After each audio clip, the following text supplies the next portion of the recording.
திருட்டு விஷயம் பற்றி லைக்கா பற்றி பேசுனீங்களே, பர்மா பசாரில் போய் கலவரத்தை பண்ணி அடிச்சு நொறுக்கி 5 நாள் ஜெயிலில் இருந்த கே ராஜனை அவன் ஆதிச்சானா? ஒரு தாதரிச்சானா? செய்யவே மாட்டான். நீ தலையிட்டினா என்ன பண்ணுவாங்க பின்னால? அவர் எதுக்கு அங்கே போறாரு? நானா போனேன்? உலக நாயகன் எனக்கு ஃபோன் போட்டு அவர் போய் கலவரம் பண்ணி அங்கே வெட்டு குத்தாயி அவர் ஓடி போய் செக்ரட்டரியேட்டுக்கிட்ட இருந்து எனக்கு ஃபோன் பண்ணுறார். திருப்பி ஓடும்போது பர்மா பசாரில் என்னை வெட்டிட்டாங்க, கலவரம் ஆயிடுச்சு, நீங்கள் பாப்பா. அப்போ நான் தமிழ் திரைப்பட பாதுகாப்பு கழகம்னு ஆரம்பித்து திருட்டு விசிடி தயாரிக்கிறவன் விற்கிறவன் கடையெல்லாம் அடிச்சுக்கிட்டு இருக்கேன்.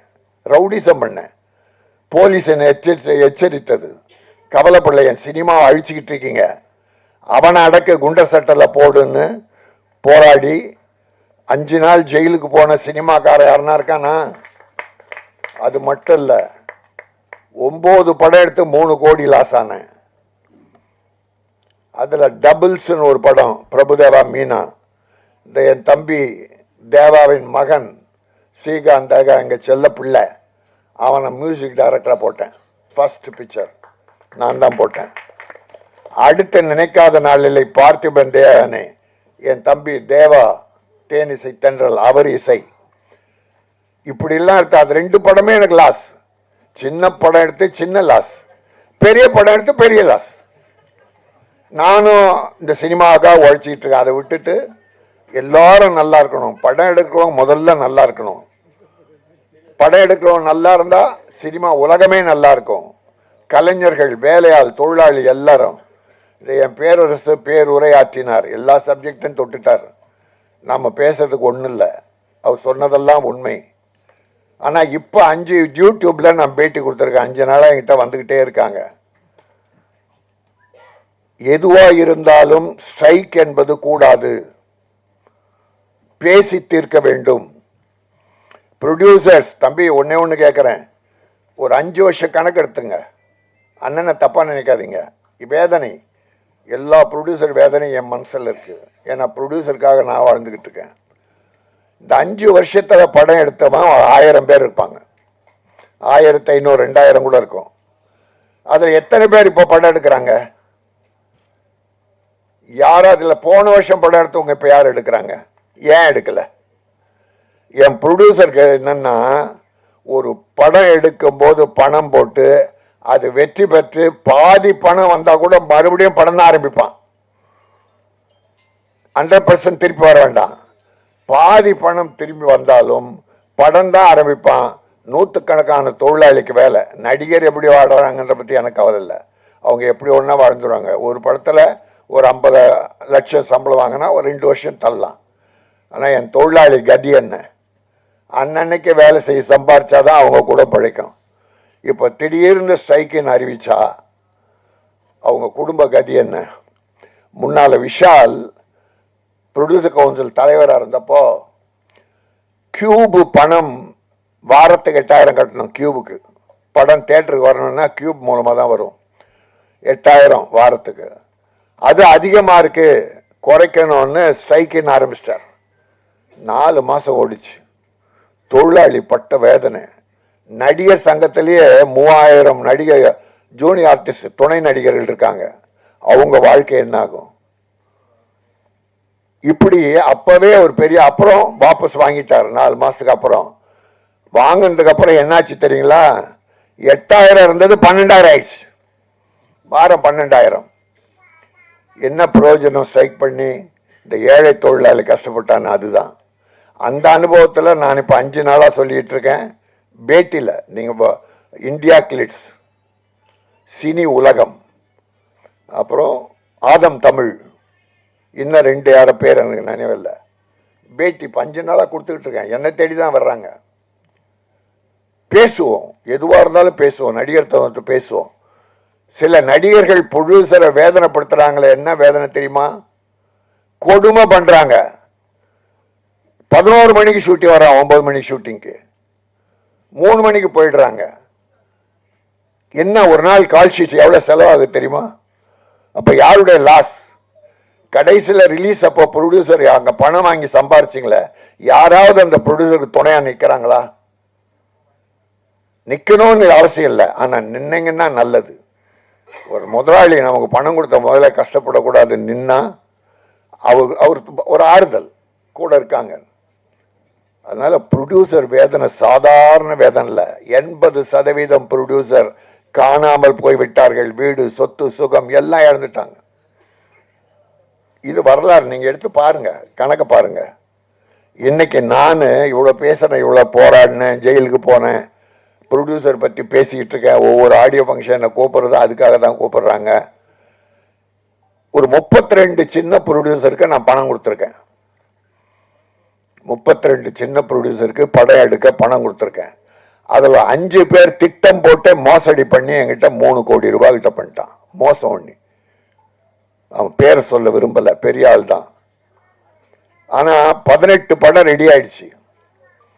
18 படம் முடிஞ்சிருக்கு, ஆனா ரிலீஸ் பண்ண முடியல. விளம்பர பணம் பண்ணல, விளம்பரம் 50 லட்சமாவது வேணும், கியூபுக்கு ஒரு 25 லட்சமாவது வேணும். மற்ற ஒரு ஆடியோ ஃபங்க்ஷன் நடத்தினா இப்ப 10 லட்சம் செலவாகுது குறைஞ்சபட்சம். இது யார் கையில இருந்து கொடுக்கறது?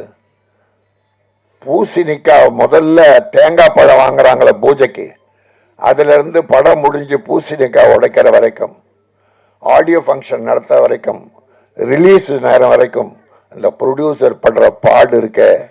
ஆரம்பத்திலிருந்து அனுபவிச்சவங்க, சம்பாதிச்சவங்க யாருமே கூட இருக்கிறது இல்லை. இருந்தா நல்லது, இருக்கணும்னு அவசியம் இல்லை. ஒரு மனிதாபிமானம். ப்ரொடியூசர் நம்மளை வச்சு படம் எடுத்தார், அவர் கூட இருந்த ரிலீஸுக்கு உதவுவோம் என்று நினைச்சா அவருக்கு ஒரு தெம்பா இருக்கும், வேற ஒன்றும் இல்லை. அதனால உங்களுக்கு யார் துரோகம் பண்ணாங்களோ அது தப்பு. அப்படி பண்ணியிருந்தா உங்க மனத்தை நோகடிச்சிருந்தா. இது பொது இதில் எனக்கு என்னன்னா, ஏதோ நிறைய ப்ரொடியூசர்ஸ் உங்களை பாதிக்க வச்ச மாதிரி தெரிஞ்சது. அதுக்காக தான் சொன்னேன், தப்பா நினைக்காதீங்க.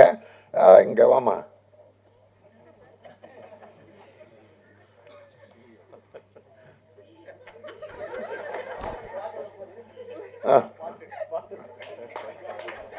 பஞ்சாபி பலகாரம் பார்த்தாலே பசியாரும். இல்ல எடுக்குது, இப்போ பசி எடுக்குது தம்பி. செய்யாத சேதாரம் நான் தானே அதுக்கு ஆதாரம். இந்த குசுப பிடிச்ச சினேகர் காம்பரு தம்பி, சத்தியமா வரிகள் பிரமாதம். 3 பாட்டு. என் தம்பி தேவா இருந்தாலே அதுல ஒரு முத்திரை, அதுக்குன்னு ஒரு பேர் இருக்கும். சின்ன ப்ரொடியூசருக்கு அவர் ஹெல்ப் பண்ணுவார் பாருங்க, அப்படி பண்ணுவார். அதுதாங்க மனிதாபிமானம்.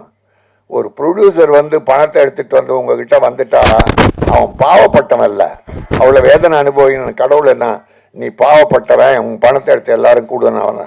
என்ன ஆசையில படம் எடுத்தார் ராமலிங்கம்? ராமலிங்கம் என்ன அனுபவிச்சிட்டார் இதுல? தம்பி சிவம் அற்புதமா அவருக்கு ஒத்துழைச்சு பிரமாதம் பண்ணி, ட்ரெய்லர் பிரமாதம் தம்பி. இதுல வெற்றி தெரியுது தம்பி, சிவம் வெற்றி தெரியுது, ஒரு குறையே இல்லை. பல ஆடியோ ஃபங்க்ஷன் கலந்துக்கிறோம், ஆனா மன நிறைவோட இந்த படத்தை பார்த்தோம். அந்த பஞ்சாபி பலகாரம் தான் கொஞ்சம் பசி எடுக்க வச்சிருச்சே தவிர மற்ற வகையில் எல்லாமே எனக்கு நல்லா இருந்தது. ராதிகா என் வீட்டு புள்ள அது. அப்புறம் தம்பி 2 பேரும் அந்த டான்ஸ் அழகா பண்ணிருக்காங்க.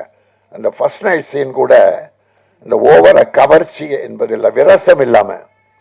எனக்கு விரசம் இருக்கக்கூடாது. நம்ம தாய்மார்கள்லாம், தங்கச்சி, அக்கா எல்லாம் சந்தோஷமா பார்க்கணும். ஐயோ பாவி பாவி படமா எடுக்கிறான்னு சொல்லக்கூடாது. அந்த மாதிரி அந்த ஃபர்ஸ்ட் நைட் சீன் கூட சும்மா ஒரு சின்ன கவர்ச்சி இருந்தது. அது தப்பு இல்லை, அது வேணும், அது வேணும். ரொம்ப அழகா பண்ணீங்க. எனக்கு மனசு திருப்தியா இருக்கு. இந்த படம் வெற்றி பெறும். இந்த படம் வெற்றி பெற்று என் ராமலிங்கம் அடுத்து படம் ஆரம்பிச்சு இந்த தம்பிகளுக்கெல்லாம் வேஷம் கொடுக்கணும், கலைஞர்களை காப்பாற்றணும். இந்த கலைஞர்களே நீங்களும் ப்ரொடியூசரை காப்பாத்துங்க. எல்லாத்தையும் அனுபவிச்சுட்டு கைவிட்டுட்டு நடுத்தெருவில் விட்டுட்டு போயிடாதீங்க. ஆயிரக்கணக்கான ப்ரொடியூசர் அனாதையாக அலைகிறார்கள். எல்லாத்தையும் இழந்து சுகம் துக்கம் குடும்பம் எல்லாத்தையும் இழந்து அழைக்கிற வரலாறு என்னிடத்தில் இருக்கிறது. அதனால இப்ப இருக்கிற சினிமா ஸ்ட்ரைக், தொழிலாளர்களை பட்டினி போடாதீர்கள், பேச்சுவார்த்தை மூலம் எல்லா பிரச்சனைகளையும் தீர்த்து கொள்ளலாம். நடிகர் சங்கமம் தவறு செய்கிற அந்த நடிகர்களை கண்டிக்கணும். தெரியும், நடிகர் சங்கத்துக்கே தெரியும் யார் யார் எப்படி, எல்லாரையும் சொல்ல. இப்போ கார்த்திக் தம்பி இருக்குது, ஜெயம் ரவி இருக்குது, விஜய் சேதுபதி, சிவகார்த்திகேயன், இன்னும் நிறைய நடிகர்கள்லாம் டேட்டு கொடுத்தா கரெக்டாக பர்ஃபெக்டாக நடிச்சு முடிப்பாங்க. அவ்வளோதான் வேணும். 9 மணி கால் ஷீட்னா ரஜினி சார் 7:30 மணிக்கெல்லாம் வந்து உட்கார்றாரு. அன்னைக்கு சிவாஜி கணேசன் 7:30 மணிக்கு மேக்கப் போட, அதனால தான் காலமெல்லாம் வாழ்ந்தார்கள். இன்னைக்கு ரஜினிகாந்த் சூப்பர் ஸ்டார் பேர் எடுக்கிறாருன்னா எந்த ப்ரொடியூசருக்கும் அவர் வேதனை தந்ததில்லை. 95% எல்லாமே வெற்றி படங்களை கொடுத்து ப்ரொடியூசரை வாழ வைத்தார். ஆகவே எல்லோரும் தயாரிப்பாளர் நன்றாக இருக்க வேண்டும் என்று நல்ல மனதோடு வாழ்த்து வேலை செய்யுங்கள்.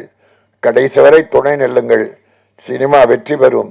எல்லோரும் நலமாக இருக்கலாம் என்பதை சொல்லி இந்த P2 2% வெற்றி பெற்று இந்த 2% ப்ரொடியூசர் அண்ட் டைரக்டர் கூட அவரோட இணைந்த கலைஞர்கள், இசையமைப்பு எல்லாரும் நல்லா இருக்கணும், மகிழ்ச்சியா இருக்கணும், வெற்றி பெறணும். நன்றி, வாழ்த்துக்கள்.